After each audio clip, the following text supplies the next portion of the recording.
What happens when movies push so far past the line that even the wild 1970s panic? This was an era with almost no rules, yet somehow, some films still went too far. Studios pulled them, boards rejected them, entire countries shut them down. And in the middle of all that chaos, audiences leaned in closer. Because once something is forbidden, curiosity gets louder, and the movies you are about to hear about were not just edited or delayed. They were hunted, buried, and almost erased. Almost. Number 12. The Driller Killer, 1979. This movie did not look dangerous. That was the problem. There were no big stars, no flashy poster promises, just a grimy image and a title that made regulators freeze. This was Abel Ferrara's first feature, shot fast and cheap on real New York streets. No permits. No safety nets, no polish. The city itself becomes part of the film, loud, exhausted, and restless. The story follows a struggling artist cracking under pressure. Bills stack up. Noise never stops. Sleep disappears. The city closes in. What makes the film unsettling is not spectacle. It is mood. Long stretches of discomfort. Awkward silences. Faces that feel too close. When it reached Britain in the early 80s, panic followed. Not because of what people saw on screen, but because of what officials imagined viewers might feel. The cover image alone became evidence. Authorities decided the movie represented everything wrong with home video culture. The result was swift. The film was banned outright. Possession became a legal issue. Copies were seized. The movie turned into a symbol instead of a story. Years later, when the ban was lifted, audiences finally saw what had caused the fear. A rough, uneven film, more bleak than shocking, more anxious than extreme. And that is what scared censors most. Not excess, but how close it felt to real life. Number 11. Faces of Death, 1978. This was not a movie people watched. It was a movie people whispered about.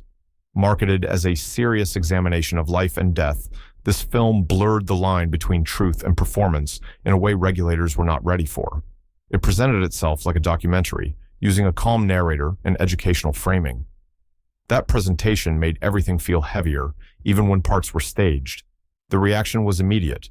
Stores refused to stock it. Countries banned it. Some places declared owning it illegal. The more it disappeared, the more it spread. Copies passed hand to hand. Schoolyard rumors inflated its reputation far beyond what was actually on screen. What made censors nervous was not just content, but confusion. Viewers could not tell what was real and what was created. That uncertainty triggered fear of influence, fear of impact, fear of repetition. Ironically, the controversy turned the film into a legend. It earned massive profits without traditional advertising. It became the ultimate forbidden tape. Later, creators admitted much of it was staged, effects were used, scenes were recreated, but by then, it no longer mattered. The myth had already escaped. Faces of Death proved something uncomfortable. When authority tries to protect people by hiding something, it often does the opposite. It makes the object immortal. Number 10. Ilsa, She-Wolf of the SS, 1975. This film was never meant to be respectable. It was meant to be unstoppable. Shot fast on a small budget using leftover sets, this movie aimed directly for shock value. It mixed historical imagery with over-the-top cruelty, pushing buttons regulators already hated. The goal was simple: get attention, and it worked. Countries around the world shut it down immediately. Boards rejected it outright. Some places refused to even review it. The controversy spread faster than the film itself. Cast members distanced themselves. Critics attacked it without mercy, and yet audiences showed up. Drive-ins packed. Midnight screenings sold out. Word spread not through ads, but warnings. What made this movie dangerous to censors was not realism. It was exaggeration. Everything was pushed past reason. Authority figures became cartoonish. Morality collapsed. The film dared viewers to feel uncomfortable without offering relief. Despite bans, it made millions, enough to spawn imitators and sequels, enough to become a permanent fixture in exploitation history. Decades later, it is still discussed not because of quality, but because of nerve. It proved that outrage could be a business model, and once that door opened, it never fully closed. Number 9. The Devils, 1971. This was a studio film that behaved like it wanted to be destroyed. With major actors in full backing, this production shocked everyone by refusing restraint. The imagery was bold. The performances were intense. The tone was aggressive and confrontational. It challenged authority, power, and control without apology. Censorship followed immediately. Scenes were cut. Versions differed by country. Some territories banned it outright. Others allowed it only after heavy edits. Even decades later, the original version remains locked away. What frightened regulators was not chaos, but confidence. The film knew exactly what it was doing. It never blinked. Despite resistance, audiences responded. Critics eventually reevaluated it. Directors praised its fearlessness. It became one of the most infamous examples of a movie surviving, despite being restrained at every step. The Devil stands as proof that censorship does not erase impact. Sometimes it sharpens it. Every missing scene becomes a question.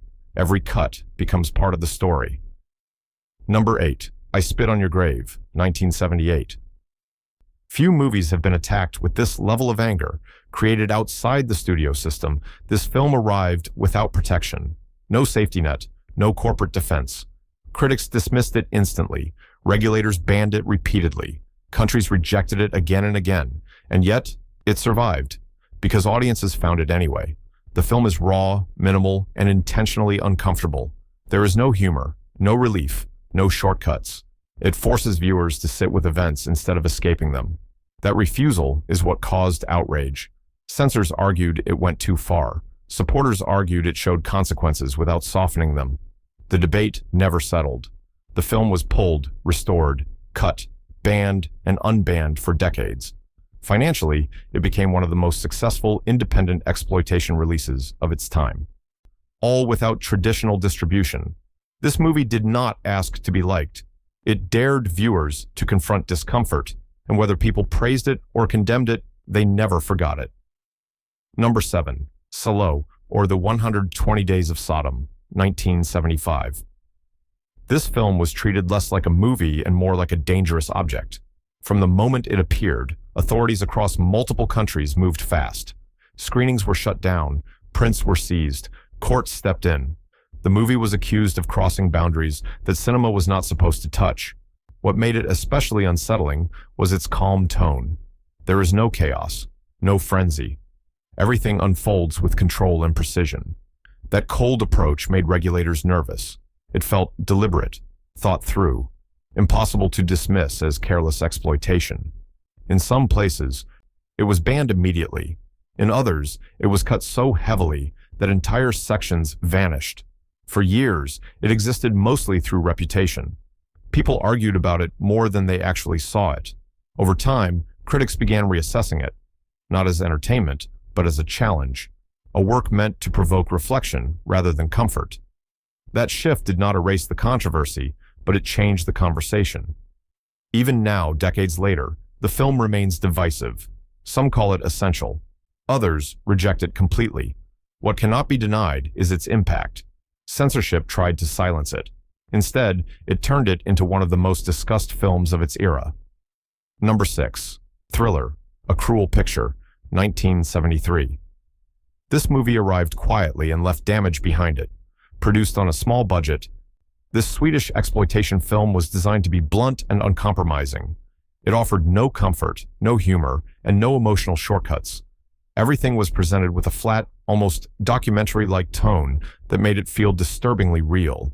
Authorities across Europe reacted fast. The film was banned outright in several countries. Others demanded heavy cuts. Some refused to classify it at all. The reason was simple. The movie refused to soften its message or its imagery. For years, it existed mostly in rumors and bootleg copies. That scarcity only added to its reputation. Filmmakers later cited it as an influence, not because it was enjoyable, but because it was fearless.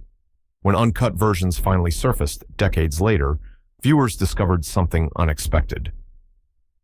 Beneath the harsh exterior was a tightly controlled story about endurance and transformation. This was never meant to be a crowd pleaser. It was meant to leave a mark. And the fact that it still unsettles audiences proves that censorship never really erased it. It only delayed the reaction. Number 5. Snuff, 1976. This film did not shock people because of what it showed. It shocked them because of what it claimed to be. Originally shot as a low-budget horror film, it was later repackaged with a new ending and a dangerous marketing idea. Promoters suggested the final moments were real. That single claim changed everything. Protests erupted, authorities investigated, screenings were shut down in several cities. The film was banned or restricted in multiple countries. What mattered was not the truth, but the fear that viewers believed it might be true. Eventually, performers appeared publicly to prove they were alive. The illusion collapsed, but the damage was already done. The movie had become infamous. Financially, the controversy worked. The film earned far more than anyone expected, all because of outrage, all because of uncertainty.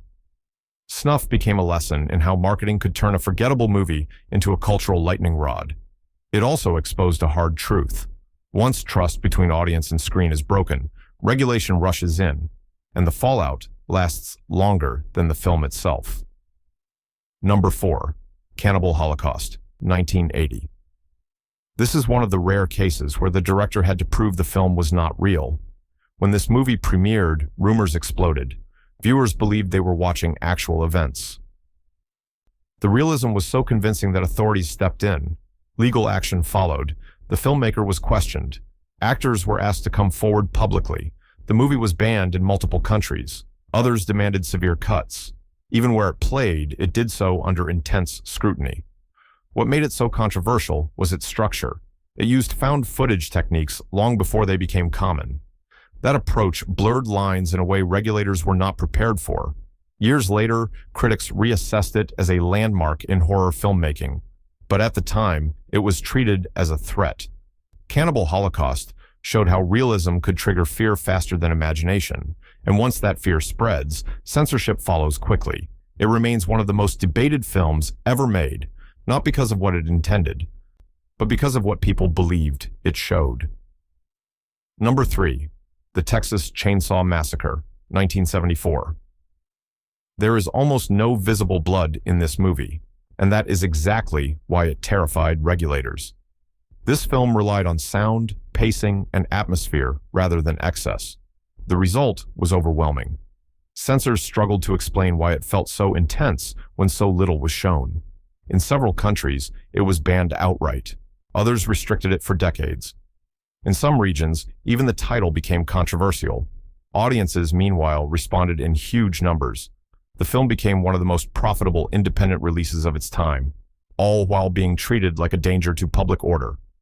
What officials could not control was tone. The feeling lingered, and that feeling made them uneasy. The Texas Chainsaw Massacre proves something important.